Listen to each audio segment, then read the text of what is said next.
Hello everyone, welcome to our channel. আশা করি তোমরা সবাই ভালো আছো আর আমি খুবই ভালো আছি। তো আমি চলে গিয়েছিলাম সানডেতে একটু সাউথ সিটি মলে। তো এখানে গিয়েছিলাম একটা জিনিস দেখার জন্য, যে ডাইনোসর বানিয়েছে সেটা দেখার জন্য। কিন্তু সেটা গিয়ে যে দেখছি এত পরিমাণে ভিড় হবে ভাবতে তো পারিনি। তো প্রচুর পরিমাণে, মানে দুর্গা পুজোতেও গেছি তো অনেক সময় শপিং টপিং করতে, মানে এত ভিড় দেখতে পাইনি, মানে কোনো দিন আমি এত পরিমাণে ভিড় দেখিনি। এই যে ডাইনোসর দেখার জন্য এত ভিড়, আর সানডেতে এত ভিড়। তো এর আগে সানডেতে অনেকবার গেছি, কিন্তু এরকম ভিড় তো কোনো দিনও দেখিনি।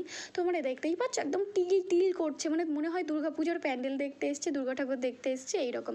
তো বন্ধুরা, এখানে তোমরা লিফট দিয়ে ওপরে উঠতে পারো তোমাদের ইচ্ছে, কিন্তু এখানে টিকিট কেটেও দেখা যায়। তো আমার মনে হয় টিকিট কেটে দেখার থেকে ফার্স্ট ফ্লোরে সেকেন্ড ফ্লোরে গেলে বা উপরে উঠলে তোমরা ভালোভাবেই দেখতে পারবে, বেকার বেকার টিকিট কেটে দেখা। তো আপাতত কে কে এখানে গেছো, কে কে ঘুরে এসছো, আর কে কে যেতে চাও অবশ্যই কমেন্টে জানিও। আর আমার ভিডিওটা যদি ভালো লেগে থাকে অবশ্যই like, comment, share and subscribe করে দিও বন্ধুরা। তো দেখতেই পাচ্ছ প্রচুর পরিমাণে ভিড় হচ্ছে। এই যে কোনো ফ্লোরে না ফাঁকা নেই, মানে মানুষ টিল টিল করছে লোকজন।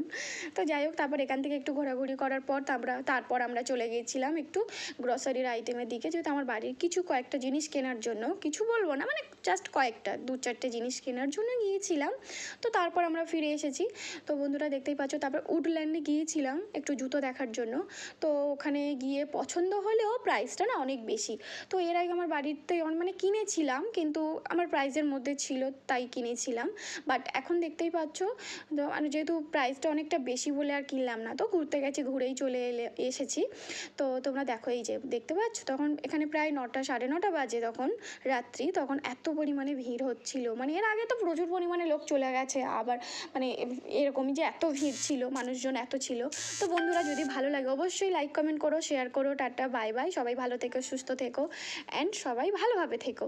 আর এই গরমে কে কেমন আছো অবশ্যই কমেন্ট করে জানিও।